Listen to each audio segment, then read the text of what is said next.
Karen demands that her husband eat all the extra food she cooks after his weight loss.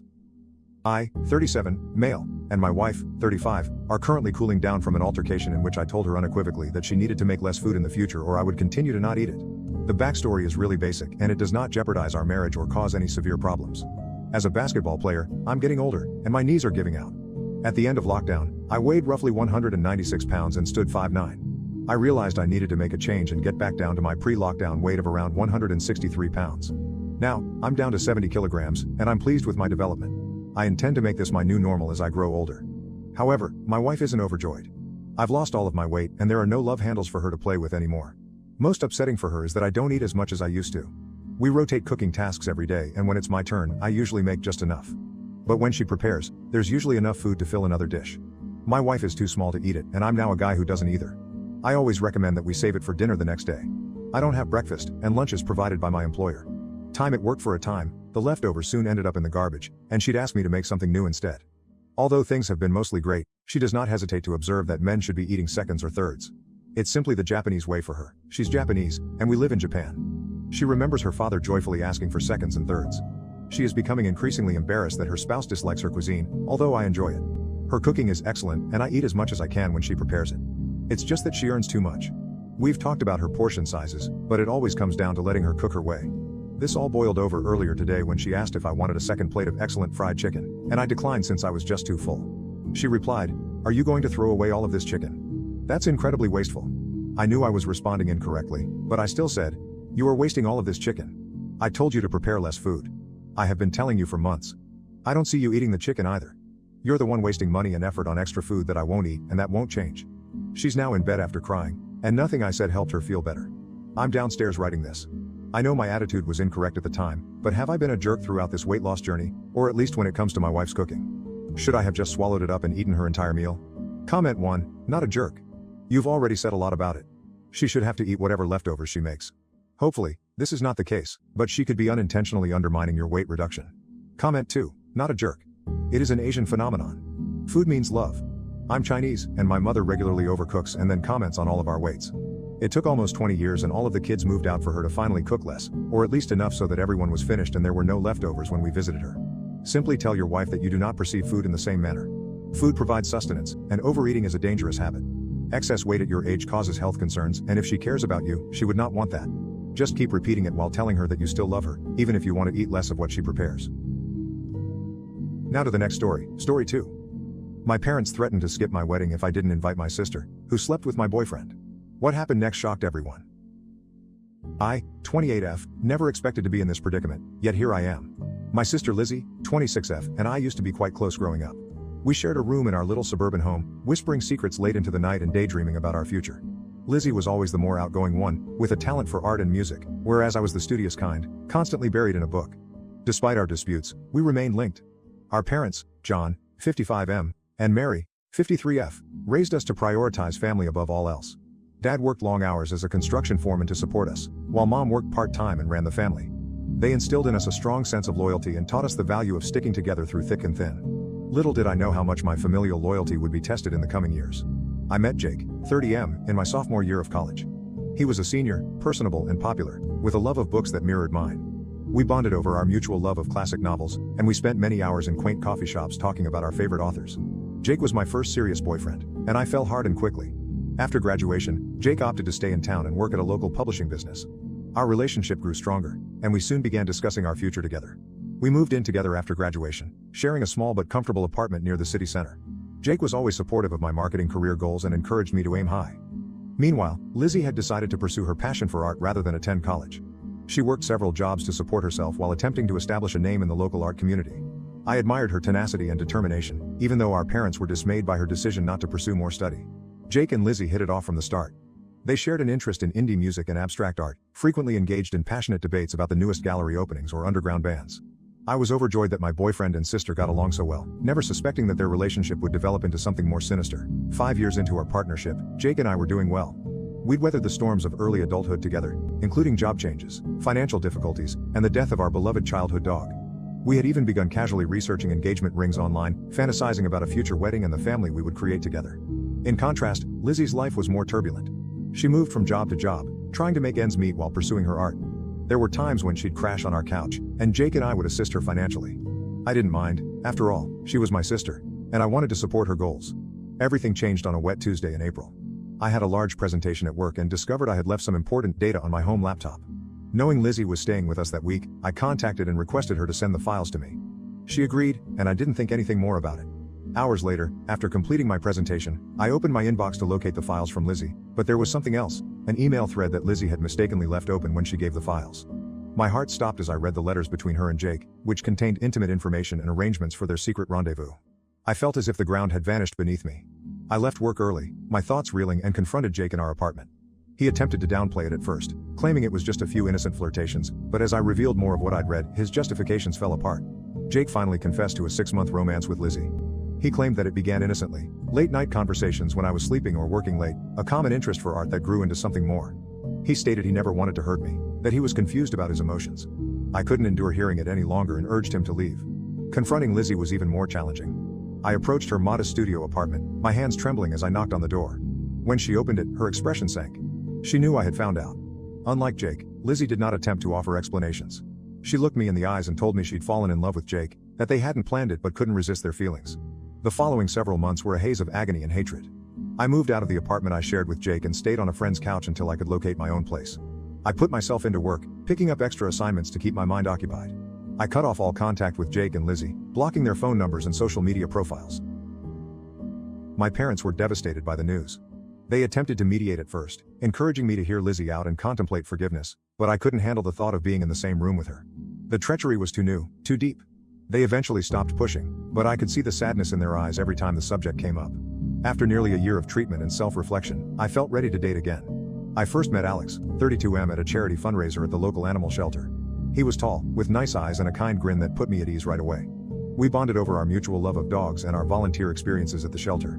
Alex was kind and compassionate as I discussed my past. He never pushed me to go faster than I felt comfortable with, always respecting my limits. Slowly but gradually, I found myself falling in love again. This time with a man who genuinely liked and admired me. 2 years into our relationship, Alex proposed on a morning trek to our favorite viewing point. It was simple, private, and beautiful. As we started planning our wedding, I felt a mixture of excitement and dread. The thought of walking down the aisle again triggered memories I'd rather forget. Everything was going fine until my dad mentioned inviting Lizzie to the wedding. They contended that she is still family and should be present on my special day. The very suggestion made my stomach turn. How could I celebrate the most joyful day of my life with someone who had given me so much pain? I adamantly refused, informing my parents that Lizzie's presence would just bring up sad memories and could ruin the day. Alex agreed with me, saying that our wedding should be about our love and happiness, not attempting to patch relationships that may be beyond repair. My parents did not take it well. They accused me of being petty and unwilling to move forward. They even threatened not to go if Lizzie was not invited. Some of our relatives have also gotten involved, accusing me of selfishness for separating the family and asking me to be a better person. But I don't believe I'm in the wrong here. Lizzie deceived me in the worst manner possible. She slept with the man I expected to spend my life with. I fought hard to overcome that anguish and start a new life with Alex. I don't want anything to compromise my newfound contentment and calm. Reddit, am I wrong to not invite my sister to my wedding? Am I being petty, or do I have the right to remove someone who has badly injured me from one of the most important events in my life? Update 1. I'd like to thank everyone who left helpful comments and advice on my first article. The response was amazing, and it gave me the confidence to have a difficult but essential conversation with my parents. I invited them over to supper last week, determined to clear the air and establish some boundaries. The evening started out tense. Mom kept trying to shift the talk toward wedding plans, while Dad was unusually silent. After we finished our meal, I took a big breath and went in. I described in detail how Lizzie's actions had affected me, including the sleepless nights, trust issues that nearly ruined my relationship with Alex, and the therapy sessions I need to work through my pain. I told them about the panic attacks I used to get anytime I saw a couple that reminded me of Jake and Lizzie, how I'd lost weight because food tasted bad, and how I'd poured myself into work to avoid dealing with my feelings. To my amazement, Mom burst into tears midway through my explanation. Between sobbing, she acknowledged that they had pushed for Lizzie's inclusion out of remorse. It turned out that Lizzie's life had spiraled drastically after the incident. My parents told me that Lizzie had lost her job at the gallery where she had been working. Her drinking, which had previously been sociable, had progressed to the point that she was rarely sober. She'd been in a run of short-lived, destructive relationships, one of which left her in the hospital with a broken arm. Mom and Dad felt responsible for not seeing Lizzie's problem sooner. They scolded themselves for applauding her free spirit without acknowledging that she may have required more guidance and assistance. In their thoughts, inviting Lizzie to the wedding was a means to reintegrate her into the group and possibly help her get her life back on track. While I sympathized with Lizzie's hardships, I made it clear that this did not excuse her behavior or erase the anguish she caused me. I reminded them of all the instances they had assisted Lizzie financially and emotionally over the years, emphasizing how supportive they had always been as parents. I emphasized that I was not responsible for Lizzie's well-being, and I shouldn't have to give up my peace of mind for her. Dad, who had kept silent for the majority of the conversation, suddenly piped out. He told me a story from his own background that I had never heard before. Apparently, his older brother had done something similar, compromising Dad's trust significantly when they were younger. They had never really reconciled, and I could see sadness in Dad's eyes as he recounted decades of stressful family reunions and squandered possibilities. He stated that he did not want the same for Lizzie and me, which is why he has been pushing for reconciliation, but he also admitted that he couldn't compel forgiveness and that healing had to happen on my own terms. Dad apologized for pressuring me and promised that he and Mom would respect my decision regarding the wedding. He also told me that they would attend, with or without Lizzie. My parents agreed to speak with the relatives who had been causing me problems and explain the issue. They vowed to stop any future attempts to guilt trip me into inviting Lizzie.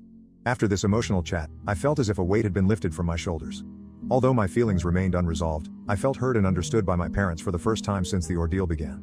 Alex, who had made himself scarce during the dinner to allow us peace, was quite supportive when I told him later that night. He held me while I cried, a mixture of relief and anguish sweeping over me.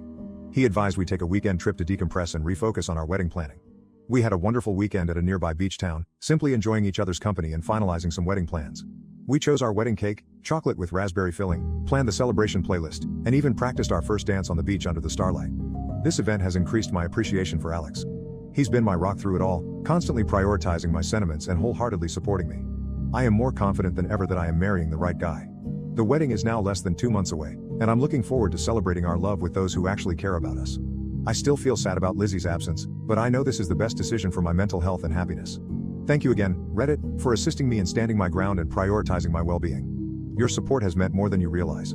Update 2. It has been a crazy few weeks since my last post, and I have some unexpected news to offer. I received Lizzie's letter around 3 weeks ago. The envelope lay on our kitchen counter for days, and I hesitated whether to open it or throw it away. Alex, ever the voice of reason, argued that reading it might bring some closure, even if I choose not to react. Finally, on a peaceful Sunday morning, I mustered the confidence to open the letter. It was many pages lengthy and contained Lizzie's trademark loopy handwriting. As I read, I could practically hear her voice in my thoughts, recalling late-night chats and secrets from our youth. Lizzie began by acknowledging the grief she had caused me, accepting full responsibility for her actions without making excuses. She wrote of the downward spiral her life had taken after Jake left her, and how she turned to drink to alleviate her remorse and shame. She admitted to suffering from depression, which had begun long before the episode with Jake but had increased dramatically thereafter. Her admission that she was going to rehab stunned me the most. She had apparently been in a treatment facility for the previous 6 months, focusing on her sobriety and mental wellness. She wrote of the grueling treatment sessions, group gatherings, and the difficult task of confronting her demons.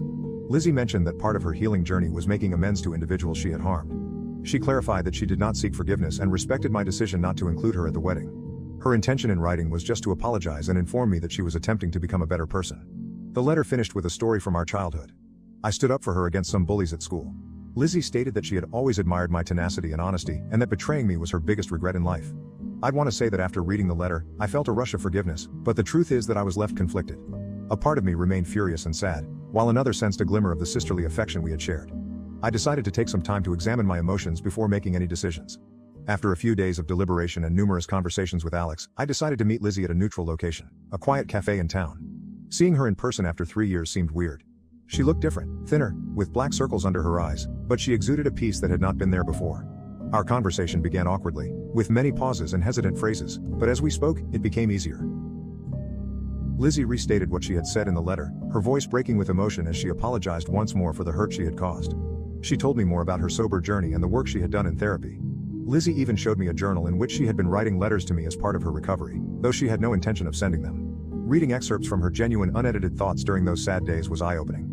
I will not lie, it was an emotional meeting. We both shed tears as we discussed the past and the agony we had both endured. Lizzie revealed that she and Jake had split up just months after I discovered them, their relationship collapsing under the weight of guilt and resentment. She hadn't communicated with him since. By the end of our appointment, I felt a sense of closure that I hadn't realized I needed. The wrath that had been burning inside me for years began to subside, and was replaced by a complex mix of sadness, relief, and cautious hope. After much deliberation and debate with Alex, I have decided not to invite Lizzie to the wedding. It's too soon and I want to enjoy my special day without additional worry or mental issues. However, I've agreed to try to re-establish our friendship gradually, beginning with occasional text messages and perhaps coffee meets in the future. Lizzie acknowledged and appreciated my decision. She even sent Alex and me a modest gift, a lovely hand-painted letter wishing us success in our marriage. It reminded me of the cards she used to make for my birthdays when we were younger, which brought back bittersweet memories. I understand that this process of healing and regaining trust will be long and may be challenging. There are still times when the anguish of betrayal resurfaces, reminding me of everything we have lost. But for the first time in 3 years, I am optimistic about having my sister back in my life eventually. The wedding preparations are in full flow. Alex and I are delighted to celebrate our love with our closest friends and family. While Lizzie will not be present, I am more at ease with that decision now. Our special day will be spent looking forward to our future together, rather than lingering on past hurts. Update 3. It's been 6 months since my wedding, and I wanted to provide you with a last report on this chapter of my life. The wedding day was simply wonderful. Alex and I exchanged vows in front of our loved ones in the stunning vineyard setting we had chosen. The weather was perfect, with a moderate breeze and brilliant blue skies that appeared to reflect the joy I felt inside my heart. I walked down the aisle on my father's arm, my gaze fixed on Alex's. All of the drama and pain of the previous years seemed to fade away in that instant. As I stood at the altar with my soon-to-be husband, all I could feel was love and appreciation. The ceremony was modest and personal, with readings picked by our closest friends and vows written by ourselves. There wasn't a dry eye in the house when Alex swore to always be my safe harbor, and I promised to be his constant companion throughout life's experiences. The reception was a happy occasion. The meal was wonderful, the wine was plenty, and the dance floor was full all night. My parents were on their best behavior, honoring Alex and me with no mention of Lizzie. It was great to see them so joyful and supportive. Lizzie followed my requests and did not attempt to contact me on the wedding day. Instead, she delivered a gorgeous bouquet of sunflowers, my favorite flower since childhood, to my hotel room. The accompanying note congratulated us and wished us a life of happiness. It was a lovely gesture that I appreciated even more than I had imagined. Since the wedding, Alex and I have adjusted into married life, which has been fantastic. We recently purchased our first home together, a quaint craftsman-style house with a modest backyard. We've enjoyed making it our own by painting the walls and adding a garden. It feels nice to be starting a life together and making new memories in a space that is genuinely ours. My friendship with Lizzie is gradually improving. We've had a few more coffee meetings and are now texting on a regular basis. Our chats are still somewhat guarded, but there is a developing comfort between us that reminds me of our previous connection. Last month, we even ate dinner with our parents. It was a little awkward at begin, with everyone trying to avoid certain issues, but as the evening proceeded it became more like old times. Lizzie remains committed to her recovery and has been making significant improvements in her life. She's back in school, training to be a counselor for disturbed teenagers. She thinks her own experiences have given her insight into the difficulties that young people encounter, and she wants to help others avoid the mistakes she did. Seeing her progress and commitment to changing her life has aided me in my forgiveness journey. Lizzie recently inquired if she might exhibit some of her work at a local gallery. I hesitated at first, recollections of her previous artistic pursuits triggering conflicting feelings, but I decided to go. With Alex by my side for support. Walking into the gallery, I was taken aback by the transformation in her work. The chaotic, dark pieces of her turbulent years were replaced by brilliant, hopeful canvases that appeared to throb with life. One painting in particular caught my eye. 2 interwoven trees with branches reaching for the sky. Lizzie subsequently told me that it reflected her wish for our relationship to flourish together again after our separation. While we are not back to being best friends, and I doubt we ever will be, I am delighted we are working to mend our friendship. It's a lengthy process, with occasional setbacks when past hurts resurface, but it feels right. We're learning to be sisters again in a way that honors our separate paths and who we've become. I would like to thank everyone who helped me through this difficult time. Your guidance and encouragement helped me stay strong and make the best decisions for myself. I've learned a lot about setting boundaries, self-care, and the power of forgiveness, not for the benefit of the other person, but for my own peace of mind. Looking back, I recognize that the healing process isn't linear. There are good days and bad days, moments of progress and moments of uncertainty, but I'm pleased of how far I've gone and enthusiastic about what the future holds with Alex. To anyone in a similar situation, remember that it is acceptable to prioritize your personal well-being. Healing takes time, and you don't have to forgive somebody until you're ready to do so. Trust your intuition, surround yourself with helpful people, and do not be hesitant to seek professional help if necessary. As for me, I'm looking forward to the next chapter in my relationship with Alex. We're talking about starting a family soon, and the prospect of becoming parents both excites and scares us. Whatever problems come our way, I am confident that we will confront them together, stronger for having weathered the storm. Thank you for watching. If you haven't subscribed yet, please do so and hit the notification bell to stay updated with more shocking real-life stories happening around you.